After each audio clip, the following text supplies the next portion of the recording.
Saya Muhammad Arya Asmi dari absen 9. Saya Nasya Wanca dari absen 9.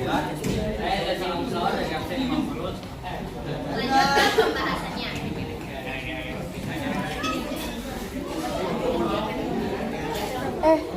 Tolong bantuin dong mereka slide-nya. Alfiana, bantuin slide. Iya. Apa itu perubahan lingkungan? Perubahan lingkungan adalah terganggunya keseimbangan aktivitas manusia, contohnya seperti penebangan hutan liar, pencemaran air dan udara, serta alih fungsi lahan menjadi kawasan industri dan pemukiman. Akibatnya dapat menyebabkan banjir dan longsor, kemudian keanekaragaman hayati jadi berkurang. Bantuin dong, kasihan mereka. Tolong. Slide-slide-nya. Berikut selanjutnya adalah penyebab perubahan lingkungan oleh manusia. Pertama itu adalah pembakaran hutan dan penebangan liar dapat merusak habitat hewan dan juga kemudahan lingkungan. Kedua adalah pertama penduduk, semakin banyaknya penduduk punya perlahanan. Ketiga adalah pencemaran lingkungan baik di udara, laut maupun tanah. Keempat adalah alih fungsi lahan. Alih fungsi lahan adalah sawah atau hutan yang diubah menjadi perumahan atau pabrik. Kelima adalah penambangan liar. Penambangan liar dapat merusak tanah dan juga merusak lingkungan sekitar. Terakhir, limbah faktor manusia seperti sampah plastik dan limbah kimia yang dibuang sembarangan.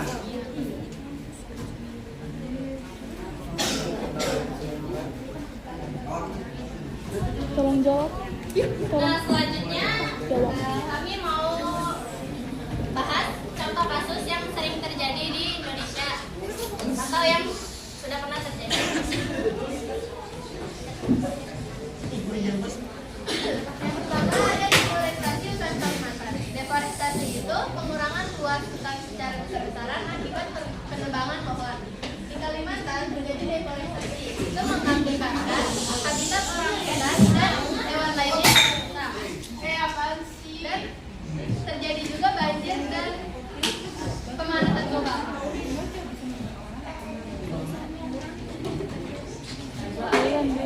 Bilang dulu. Selanjutnya adalah sampah dan banjir dibalik. Sisi sampah dan banjir dibalik terjadi karena kurangnya pengolahan sampah dan meningkatnya sampah plastik.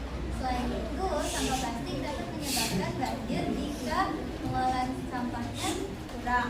Selain itu ada juga krisis sampah dan selain itu ada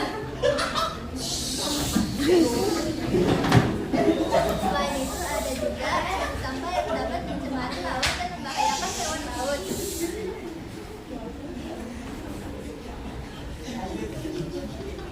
Selanjutnya ada alih fungsi lahan. Alih fungsi lahan adalah perubahan penggunaan fungsi lahan awal menjadi fungsi lain. Contohnya seperti sawah atau hutan yang diubah menjadi kawasan industri atau kawasan perumahan.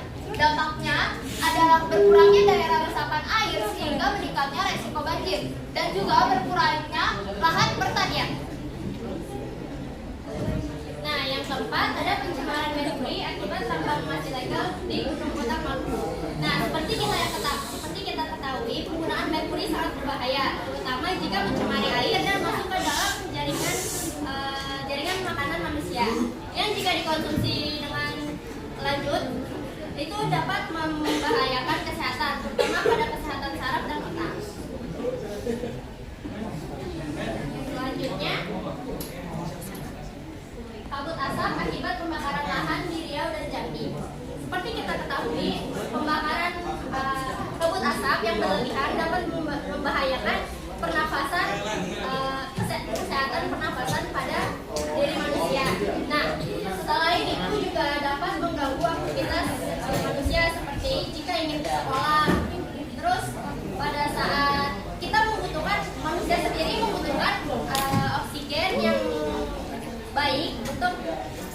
bernafas, dan melakukan aktivitas. Tapi jika seperti ini, kabut asap akibat pembakaran lahan, jadinya manusia sedikit terganggu.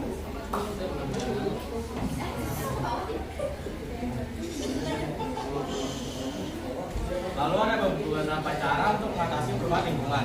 Yang pertama itu dengan cara menerapkan 3R, reuse, dan recycle untuk mengurangi sampah. Yang kedua dengan cara mengonversi energi, dengan cara menghemat energi listrik, dan menggunakan energi yang ramah lingkungan.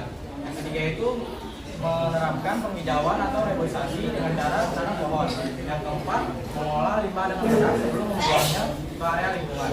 Yang terakhir itu menerapkan transportasi hijau seperti jalan kaki, menaiki sepeda, dan menaiki transportasi umum untuk mengurangi polusi udara.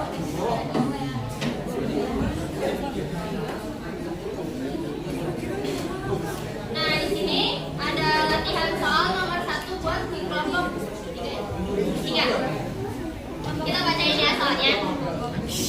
Prinsip etika lingkungan yang mendasari tindakan manusia agar dapat menjaga keseimbangan lingkungan adalah A. Hubungan alam dengan manusia harus saling menghubungkan berdasarkan pengertian dan kerjasama ekologi. B. Sumber daya alam harus dijaga karena jumlahnya terbatas dan hanya untuk kepentingan manusia. C. Negara berperan untuk mengeksploitasi sebanyak-banyaknya agar dapat digunakan secara perorangan.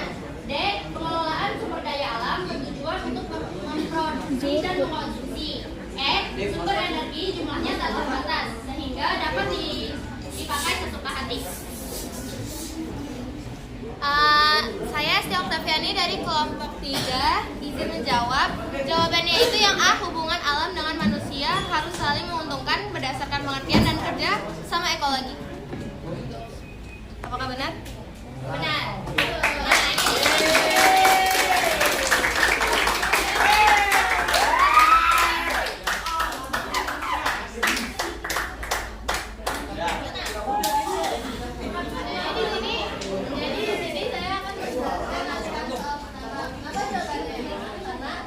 Nah, terjadinya hubungan baik antara alam dan manusia. Yang kedua, adanya kerjasama saling menjaga lingkungan. Yang ketiga, adanya keseimbangan ekologi.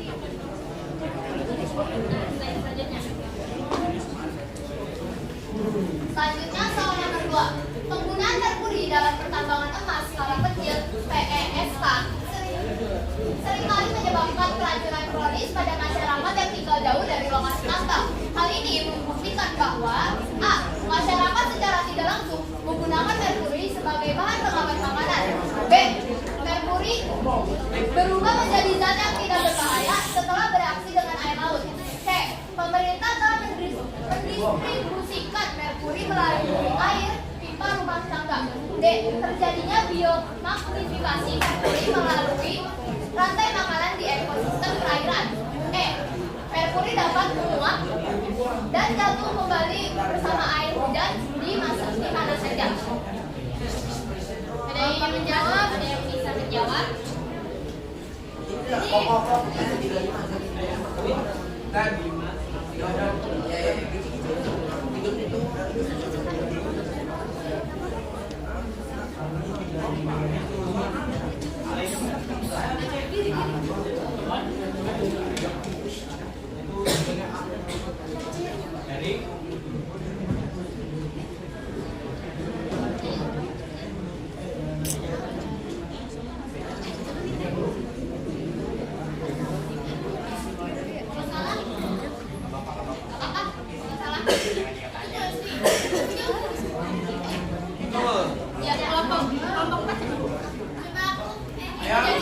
Ini kelompok 4. Ya, ini.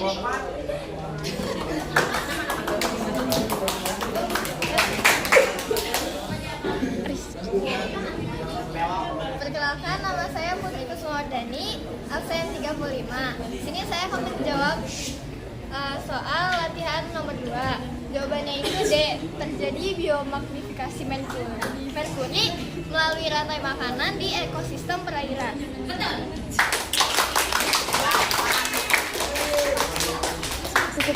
Ya, jadi benar. Jawabannya D.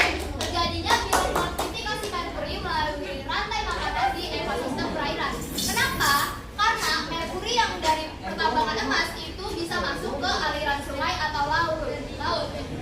diserap oleh organisme kecil seperti plankton, dan plankton dimakan oleh ikan kecil. Lalu setelah itu ikan kecil dimakan oleh ikan besar, hingga akhirnya ikan besar dimakan oleh manusia. Sehingga semakin tinggi rantai makanan, semakin besar kadar merkurinya. Jadi itulah penyebab dari gangguan kesehatan kronis, walaupun masyarakat tinggal jauh dari daerah perkampungan. Selanjutnya kelanjutan ke-3. Pertanyaannya, pencemaran mikroplastik di perairan Indonesia telah mencapai tingkat yang mengkhawatirkan. Analisislah strategi jangka panjang yang paling tepat untuk meminimalkan dampak mikroplastik bagi kesehatan manusia. Yang A, menyibuk seluruh sampah plastik di dalam lubang tambang yang sudah tidak terpakai. Yang B, membuang sampah plastik ke laut dalam agar tidak termakan oleh ikan pengolahan. Yang C, mengimplementasikan kebijakan ekonomi sirkular dan pembatasan plastik sekali pakai secara ketat. Yang D, melarang konsumsi ikan dari laut Indonesia. Yang E, mengembangkan teknologi penyaring air skala rumah tangga yang sangat kuat. Ayo boleh kelompok 5. Perkenalkan, saya Aurena Nabil dari kelompok 5. Saya dari yang ke-7 izin menjawab. Jadi jawabannya adalah C, yaitu mengimplementasikan kebijakan ekonomi sirkular dan pembatasan plastik sekali pakai secara ketat. Nah, betul.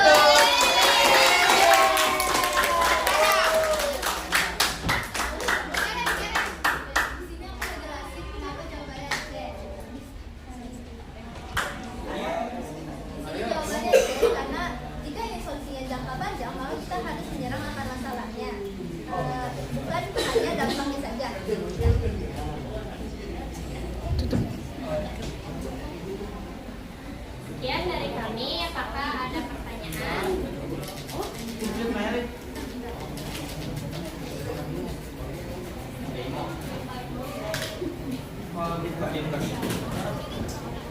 Ya, Aurin.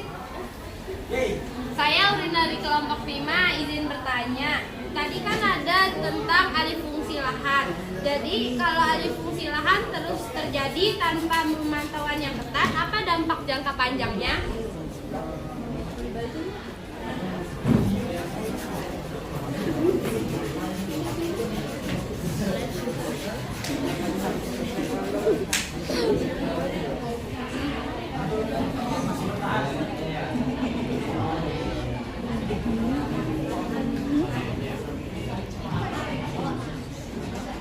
Dijawab nggak? Iya.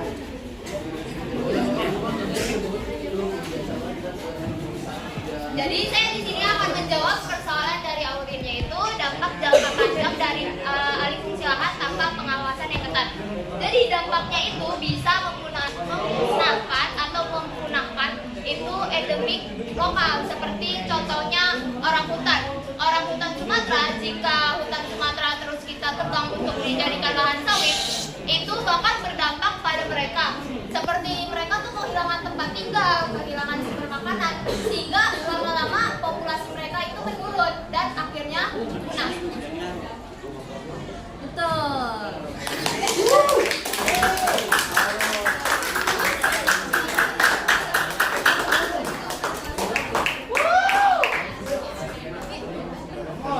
Mungkin nggak yang ingin bertanya? Ada. Oke, sekian dari kami. Kurang lebihnya mohon maaf. Wabillahi taufiq wal hidayah.